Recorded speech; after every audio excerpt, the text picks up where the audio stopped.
Hello everyone. Now, in object oriented programming, we are going to start another concept, that is single inheritance. In last video you had learned about inheritance, what is inheritance and types of inheritance. Today I am going to explain you what is single inheritance and one example of single inheritance. Right now, as we already discussed, that what is single inheritance? A class is allowed to inherit from only one class, that is, one subclass is inherited by one base class only. That type of inheritance is called as single inheritance. Like in this diagram, class A is a base class and class B is inherit from class A. So class B is called as derived class. Class A is also called as parent class and class B is also called as child class, right? Now let us take one example. Like here, class B is a base class and class D is a derived class. Now here in red font I mention a private data members, like integer A is a private data member of base class B, and public data member and member functions are integer B. This variable is a public in base class B, and two member function, that is void get AB. Get AB is used for accept value for A variable and B variable. Now second member function is integer get A. Now what get A will do, that will explain in program only. Now here class D, that is derived class. So class D is derived from base class B. So in class D, first private member is integer C में answer आएगा, हम A variable और B variable का multiplication करेंगे, वो C में answer आएगा. Now two member functions are MUL, that is multiplication, and void display, that display the value of A, B and C. Right? Hope you understand the definition of example. Right? Now let me explain the program in Turbo C. Now first take base class like class B. Now in that take one private data member, that is integer A, and take another public data member and member function, that is integer B, and member function void get AB. Another function जो है get A, let me define it later.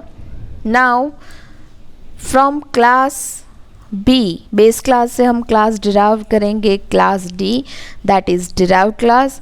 फिर syntax में है semicolon आएगा. Now access specifier और visibility mode public, private और protected. For example हम publicly derived करेंगे और base class का नाम क्या है यहाँ पे, B. So यहाँ पे class D is public derivation of base class B. So therefore class D inherit all the member of B and retain their visibility. Thus a public member of a class B is also a public member of derived class D, and private member of class B cannot be inherited by derived class D. Right? So in fact class D will have more member that will it contain at the time of declaration.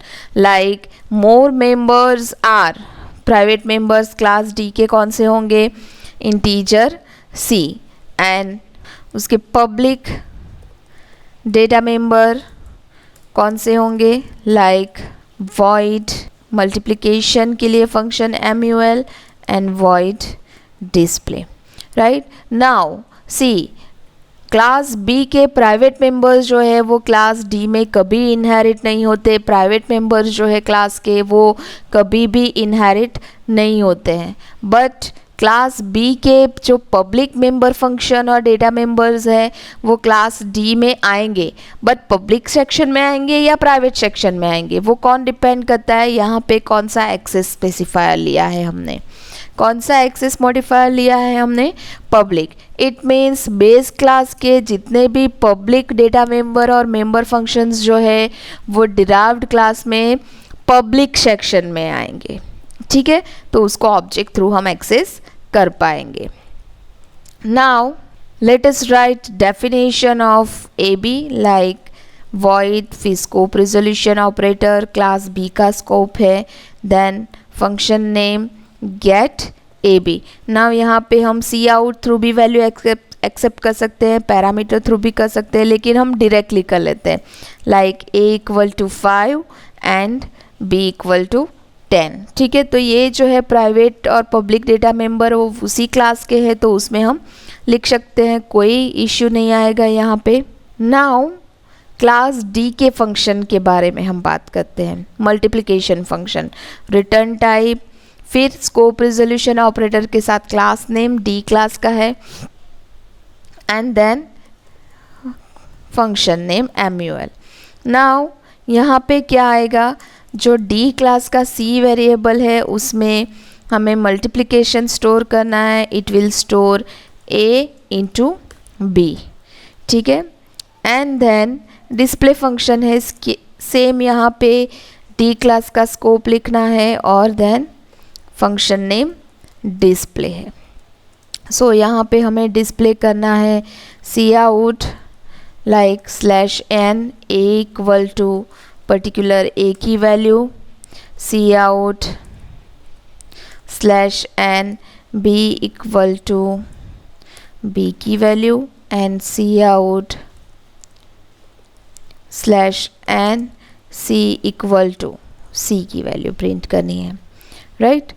सो हम integer main में function call करते हैं, यहाँ पे एक error आएगी कि हम प्राइवेट डेटा मेंबर को भी डिराइव क्लास में यूज़ कर रहे हैं, लाइक बेस क्लास का प्राइवेट मेंबर यहाँ पे कौन सा है A, तो वो डिराइव क्लास में यूज़ नहीं होना चाहिए क्योंकि वो तो इनहेरिट होता ही नहीं है। तो कौन सी एरर आएगी वो हम देखते हैं, like let me right the structure of integer main, let me define object of derive class D, ठीक है। नाउ यहाँ पे बेस क्लास का ऑब्जेक्ट बनाने की ज़रूरत नहीं है क्योंकि बेस क्लास के ऑब्जेक्ट थ्रू हम डिराइव क्लास के मेथड को कभी कॉल नहीं कर सकते हैं, इसलिए डिराइव क्लास में बेस क्लास की भी पब्लिक मेथड मेंशन हो गई है, आ गई है, तो हमें ऑब्जेक्ट कौन से क्लास का बनाना है, डिराइव क्लास का, ठीक है। Now D dot get A B लिख सकते हैं क्योंकि गेट ए बी फंक्शन भले ही बेस क्लास का है लेकिन वो डिराइव क्लास में हमने डिराइव कर दी है। So we can write D dot get A B, then D dot multiplication function को कॉल कर सकते हैं and D dot display function को कॉल कर सकते हैं, ठीक है, क्लियर। तो यहाँ पे आंसर आ जाना चाहिए। लेटेस्ट डीबग कंपाइल करते हैं, एरर आएगी यहाँ पे क्योंकि हम प्राइवेट मेंबर को यूज़ कर रहे हैं, like C A is not accessible, ठीक है, A इज़ एक्सेसिबल नहीं है, क्यों नहीं है, तो यहाँ पे वो प्राइवेट मेंबर है, ठीक है। नाउ यहाँ पे डिराइव्ड क्लास में प्राइवेट मेंबर को अगर कहीं भी यूज़ करना है A को, लाइक हमने कहाँ पे यूज़ किया है डिराइव्ड क्लास में, पहला तो हमने यहाँ पे यूज़ किया है डायरेक्टली, वो यूज़ नहीं होगा, और दूसरा कहाँ पे यूज़ किया है यहाँ पे, ठीक है, डिराइव्ड क्लास में, तो ये दो जगह की एरर दो आ रही है, ठीक है। तो यहाँ पे हम ऐसा कर सकते हैं कि एक फंक्शन बना दें, इट विल रिटर्न इंटीजर और उसका नाम ले लेते हैं हम गेट ए। नाउ गेट ए में हम क्या लिखेंगे, सिर्फ रिटर्न करेंगे ए, तो यहाँ से हमें प्राइवेट मेंबर ए की वैल्यू मिलेगी डिराइव क्लास के, क्योंकि गेट ए जो है वो पब्लिक मेंबर में है, तो गेट ए में मेंबर फंक्शन जो है वो डिराइव्ड होगा डिराइव क्लास में, तो हम उसको कॉल करेंगे यहाँ पे लाइक दिस, यहाँ पे क्या लिखेंगे गेट ए, तो यहाँ पे इसको क्या रिप्लेस करेगा, गेट ए की वैल्यू रिटर्न करेगा यहाँ पे, ठीक है। तो अब समझ में आया कि गेट ए फंक्शन हम क्यों ले रहे थे, क्योंकि हम प्राइवेट मेंबर को अगर एक्सेस नहीं कर सकते तो अनदर वे कौन सा है, हम यहाँ पे फंक्शन बना के यूज़ कर सकते हैं. Let us save it. Inherit public, single inheritance publicly derived. ठीक है. Now let us again compile. 0 error. Now let us run it. 5, 10 and answer है 50. करेक्ट. फाइन. सो हमने सिंगल इनहेरिटेंस किया, वो भी पब्लिकली डिराइव्ड किया. नाउ फॉर एग्जाम्पल सेम यहाँ पे मेथड है, पब्लिक की जगह पे हम क्या करते हैं, प्राइवेटली डिराइव्ड करते हैं. ठीक है. बेस क्लास को हम प्राइवेटली डिराइव्ड करते हैं तो क्या होगा, सी जैसे कि मैंने बोला प्राइवेट मेंबर जो है वो कभी डिराइव्ड क्लास में डिराइव्ड नहीं होगा, बट जितने भी पब्लिक मेंबर है वो प्राइवेटली डिराइव्ड होंगे तो डिराइव्ड क्लास में क्या बन जाएंगे, वो प्राइवेट बन जाएंगे. ठीक है. वो पब्लिक नहीं बनेंगे, वो प्राइवेट बनेंगे. अब जैसे ही प्राइवेट बन गए तो क्या होगा, हम ऐसे ऑब्जेक्ट थ्रू जो है वो गेट ए बी को कॉल यूज़ नहीं कर सकते डायरेक्टली यहाँ पे. ठीक है. तो अब फिर से उसको कहाँ पे यूज़ करना पड़ेगा, फंक्शन में. लाइक देखो अभी प्राइवेटली हमने लिखा है तो कंपाइल करती हूँ तो एरर आएगा. Right. Get A B is not accessible. क्यों एक्सेसिबल नहीं है, क्योंकि गेट ए बी जो है वो यहाँ पे अब क्या बन गया है, प्राइवेट मेंबर फंक्शन बन गया है. तो कोई इश्यू नहीं है, हम गेट ए बी को कहाँ पे कॉल कर देंगे, मल्टीप्लिकेशन फंक्शन में, लाइक गेट ए बी. ठीक है. तो फिर यहाँ से हम ये निकाल देंगे. तो ऑलरेडी ये मल्टीप्लिकेशन जब कॉल होगा ये फंक्शन, तब गेट ए बी फंक्शन भी कॉल हो जाएगा क्योंकि वो MUL के डेफिनेशन में है. ठीक है. तो आउटपुट आना चाहिए. Let us compile it. Right. 0 error and run it. Right. Same output आता है. ठीक है. तो हमने यहाँ पे सीखा कि पब्लिकली कैसे इनहेरिट कर सकते हैं और प्राइवेटली कैसे इनहेरिट कर सकते हैं. Right. Clear. Hope you understand this program. Now अगर आपको फिर से इनहेरिटेंस यहाँ पे समझ में नहीं आया है तो मैं फिर से एक बार एक्सप्लेन कर देती हूँ. लाइक सेम यही एग्जाम्पल में हम देखते हैं कि पब्लिकली इनहेरिट करेंगे तो क्या होगा एंड प्राइवेटली इनहेरिट करेंगे तो क्या होगा. नाउ फॉर एग्जाम्पल यहाँ पे क्लास बी लिखा है. क्लास बी बेस क्लास है, क्लास डी डिराइव्ड क्लास है, same data member and member function है. ठीक है. अगर क्लास डी को हमने पब्लिकली डिराइव्ड किया है, ठीक है, तो क्या होगा, पहले तो जितने भी बेस क्लास के प्राइवेट मेंबर है, लाइक यहाँ पे है इंटीजर है, वो कभी इनहेरिट नहीं होगा. It is not inherited. And जो public data member and member function है जो हमने ब्लू कलर में लिखा है बेस क्लास के, क्लास बी के, ठीक है, वो पब्लिकली डिराइव्ड होके कहाँ पे जाएंगे, डिराइव्ड क्लास में पब्लिक सेक्शन में जाएंगे. ठीक है. तो वो ऑब्जेक्ट थ्रू डायरेक्टली एक्सेस हो सकते हैं.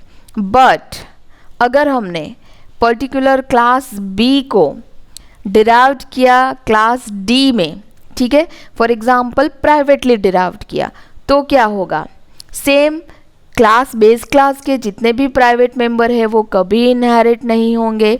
बट क्या होगा, जितने भी public data member and member function है हम प्राइवेटली डिराइव्ड करेंगे तो डिराइव्ड क्लास में वो कौन से सेक्शन में आ जाएगा, प्राइवेट सेक्शन में आ जाएगा. सो वो रेड फॉन्ट में आ गया.